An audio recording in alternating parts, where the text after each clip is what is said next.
gets over anxious sometimes and jumps in trying to get points and leaves himself open for counters. Calzaghe ducking over the right hand, or ducking under the right hand there.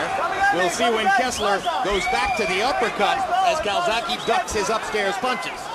Both guys are taking turns, taking the lead and the control in this fight, which means it's a good fight. Sometimes it's Kessler who's being backed up by Calzaghe's aggression. Sometimes it's Calzaghe who's being backed up by Kessler's superior punching power and hard jab.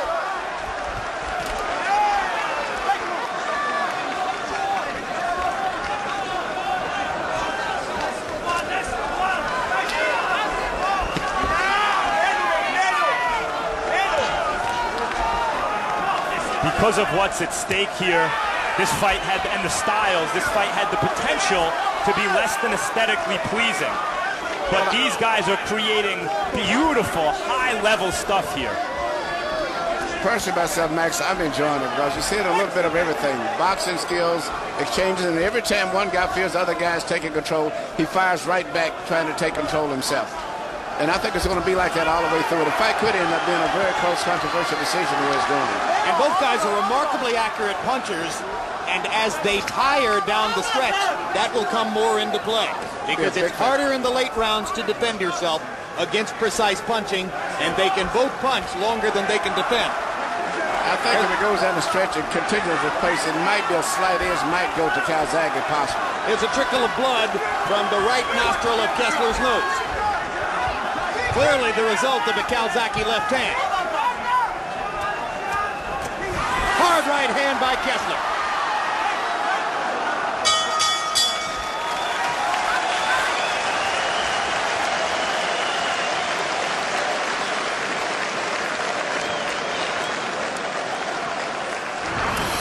Sunday, November 18, tune into the premiere of our 4-episode series, Mayweather Hatton 24/7. We'll take our cameras to Las Vegas and to Manchester, England, for a revealing look into both fighters' lives and training camps as they get set for their December 8 welterweight fight live on HBO pay-per-view. Floyd Mayweather, Ricky Hatton, 24/7. You listen to me now. You've got to start sparking. You've got to start sparking. Shining.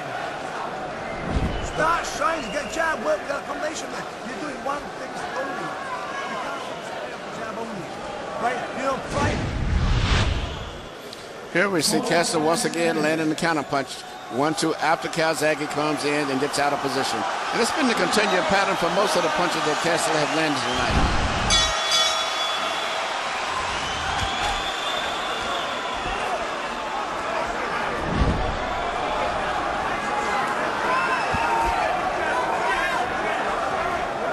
A fast pace into round 6 of a scheduled 12.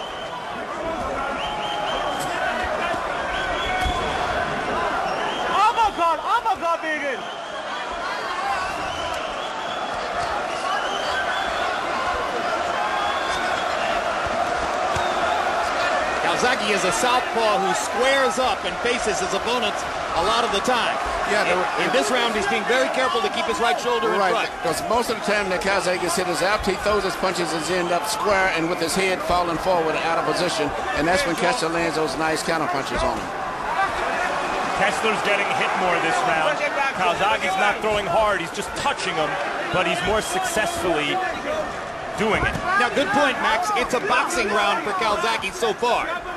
And Kessler, incidentally, is hearing his corner yelling for the uppercut because since the big barrage of uppercuts in round 4, he seems to have gone away from it.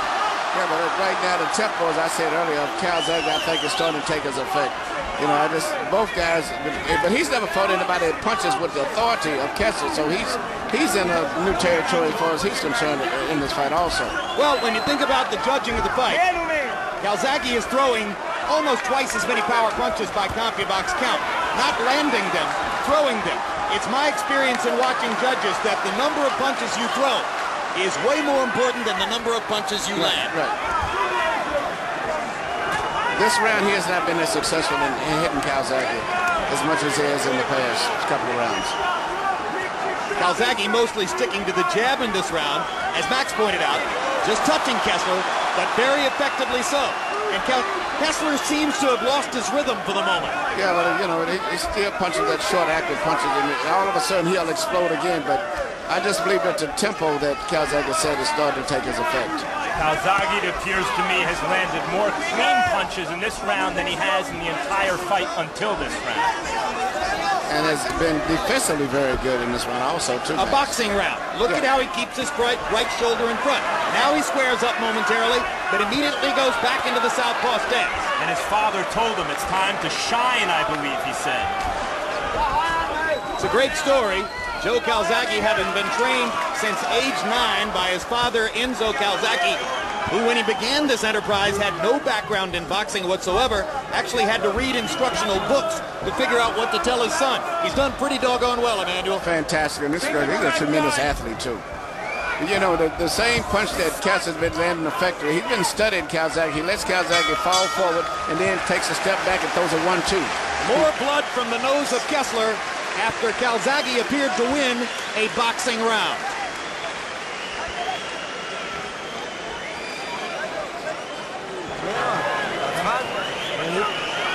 You're getting hit way too much. Just use your uppercuts and get out to the sides. You're not in front. You're behind now. Something has to happen.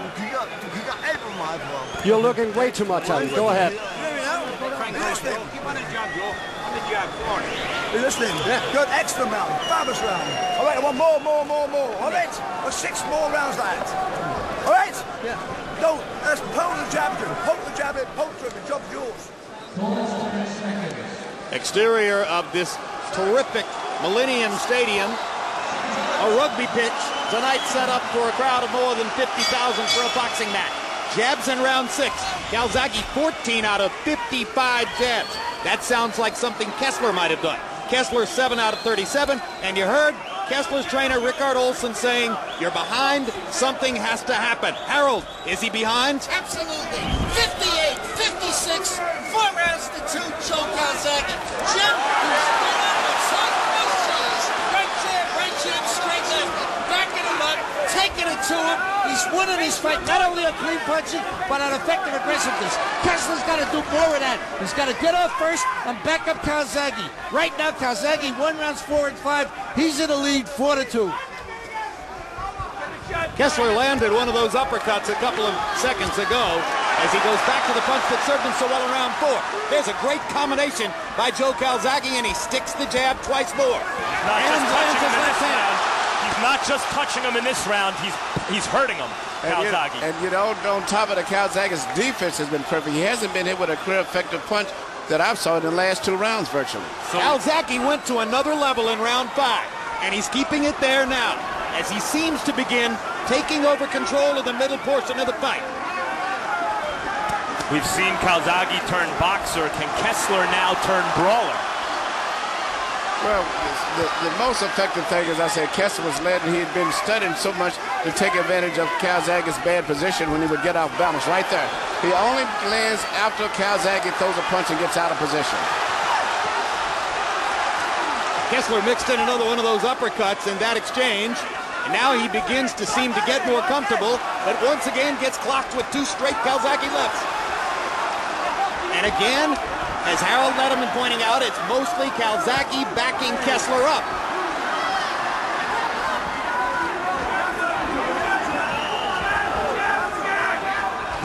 Now Calzaghe flirts with danger a little bit more in closer quarters with Kessler, and there's a mark of blood between Calzaghe's eyes on his upper or lower forehead.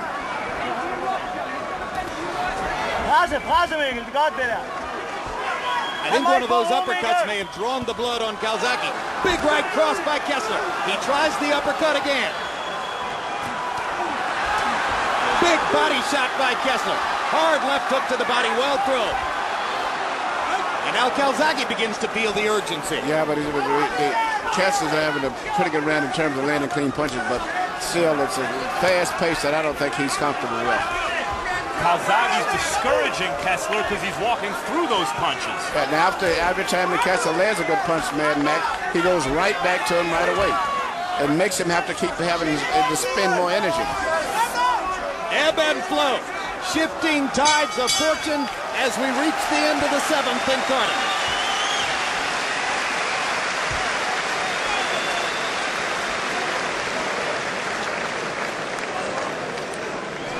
shabbing his ass and he lost the fucking plot. Listen to me, Joe. You boxed his ass off. Beautiful world. Can you keep it up, Joe? Can you keep it? Yeah, but right here, 4 shots. Big deal. Just do not ban the jab for me, Joe. As you're doing, nothing more than that. It's fantastic. You boxed his fucking ass off. You have to attack him. Go forward. You give him too much space. Way too much. Attack him. Just keep going forward.